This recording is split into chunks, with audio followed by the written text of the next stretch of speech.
right now at 7. Breaking news, at least one person is hurt following this nasty hit-and-run crash in San Jose. It happened about an hour ago on East St. James Street and North 17th Street. A witness says a car was speeding when it slammed into another car. That witness saw 3 young men bolt from the scene. Moments later, rescue crews helped a man trapped in the second car. So there was one guy, unfortunately, who was injured. His legs were pinned in the car, and the firefighters had to kind of cut him out. But fortunately, when they got him out, he was able to walk onto the gurney with some assistance. Also right now, a new approach to stopping the spread. The Bay Area hotspot where officials are going door to door for testing. The plan is to canvass the areas before arriving so families know to expect us. Healthcare workers are supposed to get the first doses of the COVID vaccine. Where do paramedics, pharmacy workers, and dentists fall in line? I do hope that we will have a major impact from these vaccines, but to be honest, we don't know exactly what the magnitude of the impact would be. Fortunately for this month, I got a pass on rent. And will the vaccine heal the state's unemployment crisis, or is it too late? We're live. More breaking news tonight. Just over 2 hours ago, Sonoma County announced that on Saturday it will join 5 other Bay Area counties voluntarily enacting the state's stay-at-home order before things get even worse. So as you can see here, our case rate has taken a very steep upward trend in the past 2 weeks. I've talked to all 3 of our big hospitals, and they are concerned. Right now on the KPIX 5 News at 7 and streaming on CBS Bay Area. The positivity rate in California has hit 9% tonight. Nearly 30,000 people tested positive in just the past 24 hours. Good evening, I'm Elizabeth Cook. And I'm Ken Bastida. We begin tonight with Wilson Walker in Santa Clara County and that new door-to-door testing plan. Trying to get a handle on this surge in cases, Santa Clara County getting back to the fundamentals. That, of course, includes testing. We have significantly expanded our testing capacity, so we increased to 5,000 people a day is what we are capable of doing right now. It is full throttle at the fairgrounds, where part of the challenge now is preventing backups on site. And as of today, there is an emergency testing intervention off-site. Going door to door, the promotoras will offer self-administered COVID testing to individuals in the household.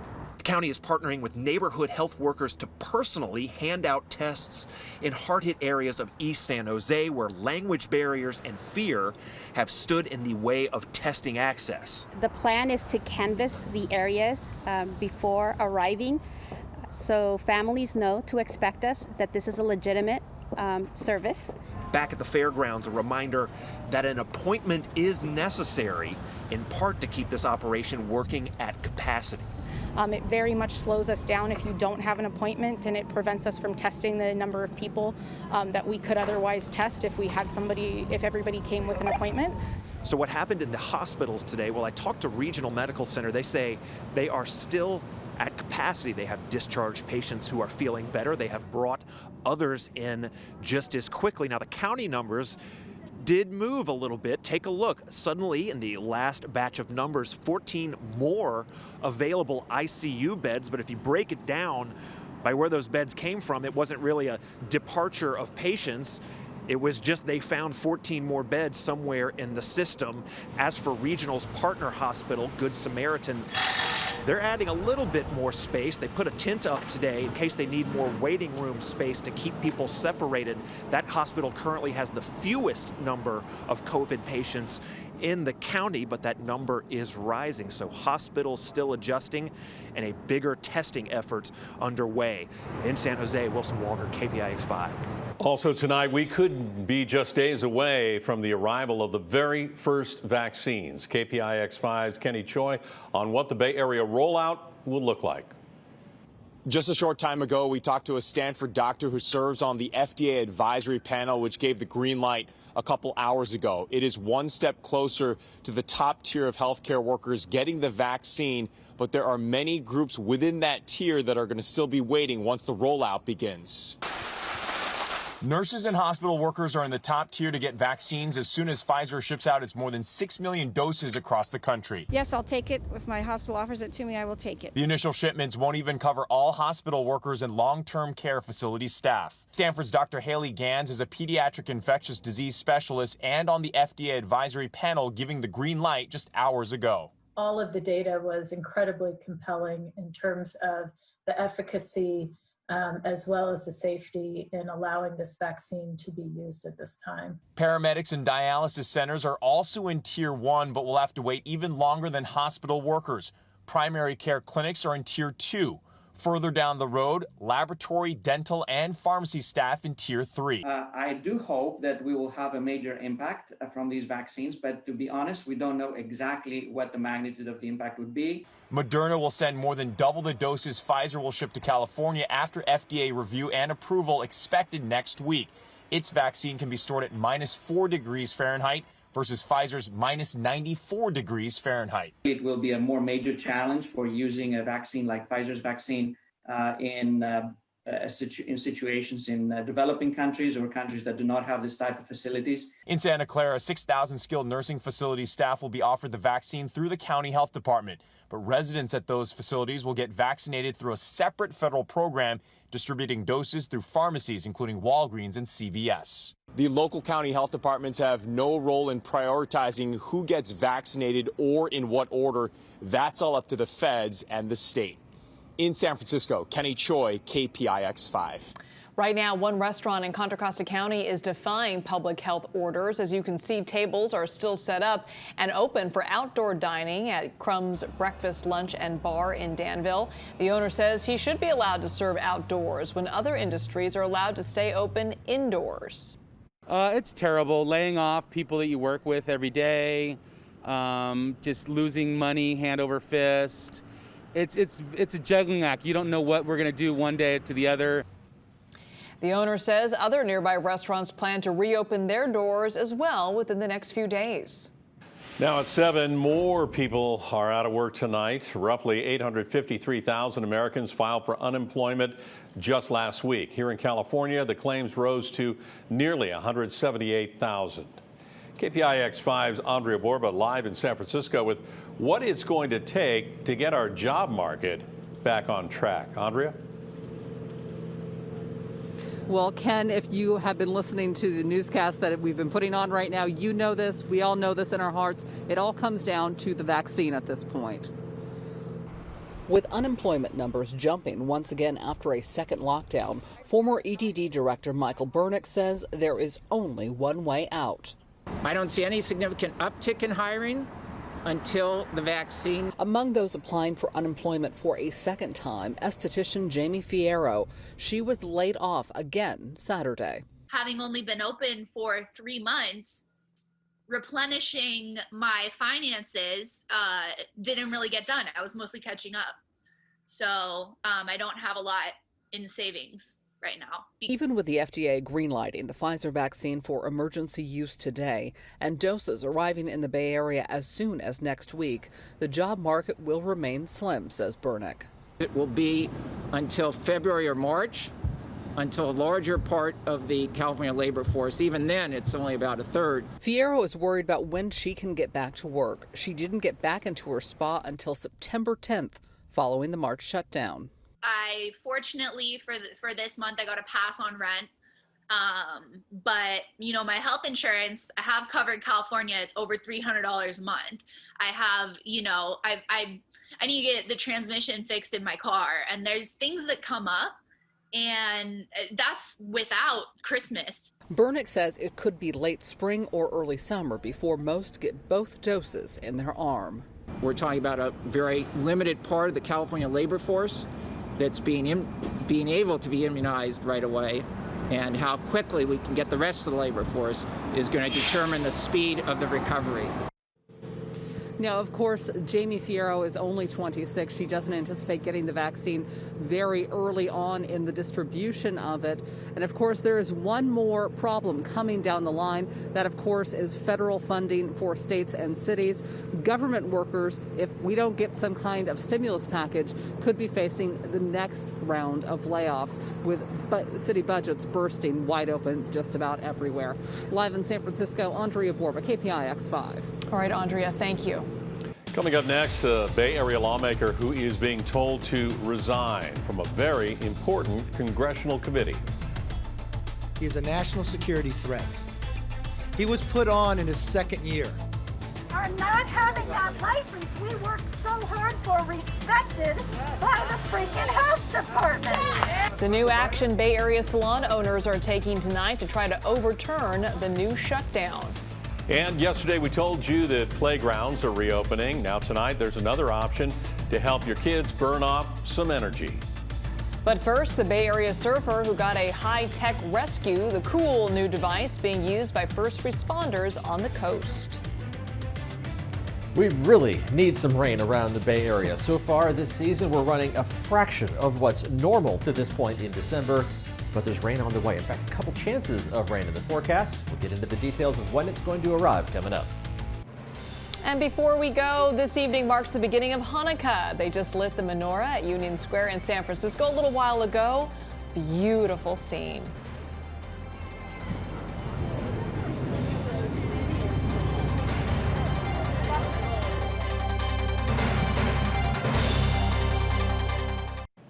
Tonight, some salon owners in Marin County are taking action to try to stay in business. Several salon owners and stylists gathered outside the public health office in San Rafael today. They started a petition to overturn the county's shutdown order. They are worried they will not survive the latest rounds of closures, especially during the busiest month of the year. And it is killing small businesses, particularly female and minority-owned businesses. Those of us who went to school for 1,600 hours learning safety and sanitation to get a license are not having that license we worked so hard for respected by the freaking health department. Now, tonight, some new video showing some pretty awesome technology. That surfer got pulled out by a riptide near Half Moon Bay, could not paddle in. San Mateo County Sheriff's Department found him with a drone and then used a speaker on that drone to tell him to keep paddling out to sea where a rescue boat was coming. 19-year-old was fine. Sheriff's Department says that they just recently started using that new drone. Pretty amazing. Chief Meteorologist Paul Hagan is here. And Paul, that drone is pretty handy since those waves have been so huge lately. Yeah, beginning to die down a little bit, but the storm system that caused those swells is going to be one in a parade of storm systems. It's going to start to give us some good rain chances, finally. But for tonight, just some coastal fog. The rest of us are going to see gradually increasing clouds. It'll be breezy in spots, mainly along the coast and the North Bay. Otherwise, should be fine out there this evening. More clouds tomorrow. That's where our temperatures are going to be quite a bit cooler. And then some showers on the way as early as tomorrow evening, with those rain chances continuing to go up as we head through tomorrow night into early Saturday. An unsettled weekend. Off and on showers still possible on Saturday, but round two of the most widespread rain is on the way on Sunday. So let's take a look at Futurecast and show you what we anticipate. We're going to be seeing clear skies to start tonight, but then increasing clouds, and it's going to be mostly cloudy throughout the day tomorrow. So temperatures are going to be back down to what's normal for this time of year, something we haven't said very often recently. And there's that first chance of showers knocking on the doorstep of the North Bay already by late tomorrow afternoon.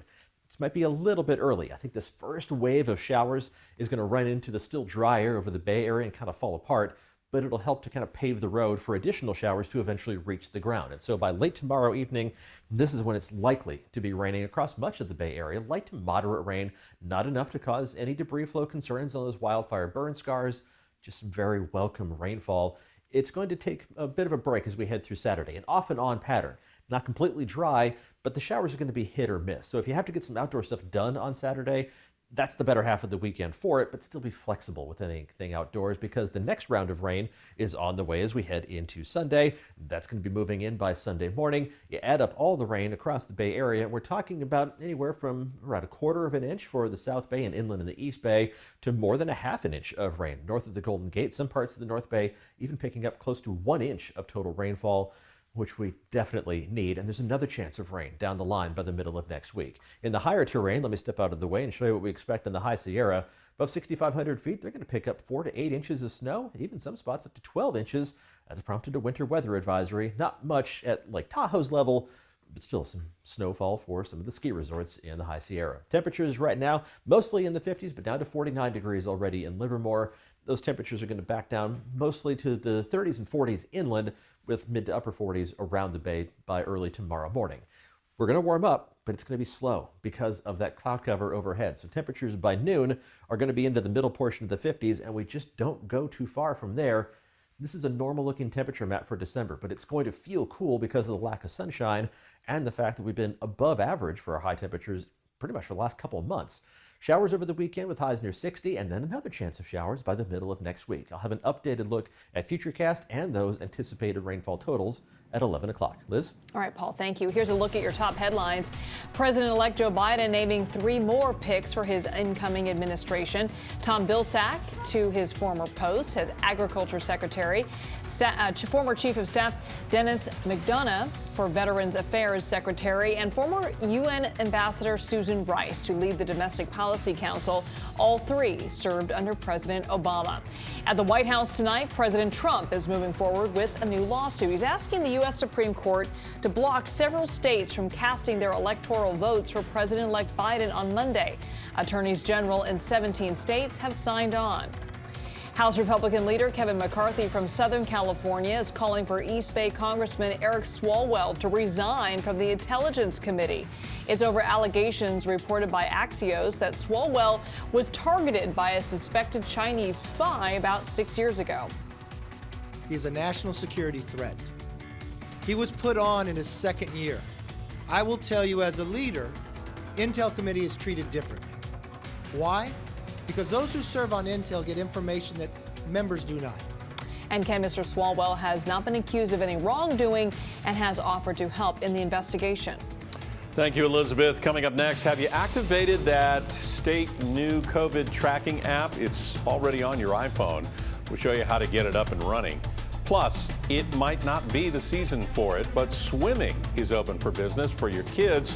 We'll explain why. And then later, we get a glimpse of the world's first smart learning tractor. You won't believe the features on this thing.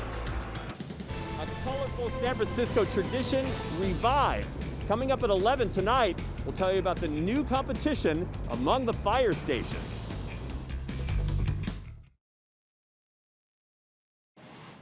Well, now your cell phone can tell you if you've been exposed to coronavirus. California launched the new alert program today. It's called CA Notify. Once activated, it can detect if you've been in close contact with someone who has tested positive for the virus. iPhone users can opt in directly. It's already there. To turn it on, just go to your phone's settings, scroll down to exposure notifications, and follow the instructions. Android users, you can also download the app to use it. If you've got an Apple, it's super easy. I've done it. I encourage everyone to turn on this notification tool or to download it immediately. It is a lifesaver. Swim schools are now being allowed to operate across the state. Owners banded together to convince the state their services are not only essential, but life-saving. Drowning is the leading cause of death in children between the ages of 1 and 4. Owners brought that to the attention of state leaders after they initially only allowed infant swim classes. Coming up next, a tractor that can learn how it could revolutionize the ag industry.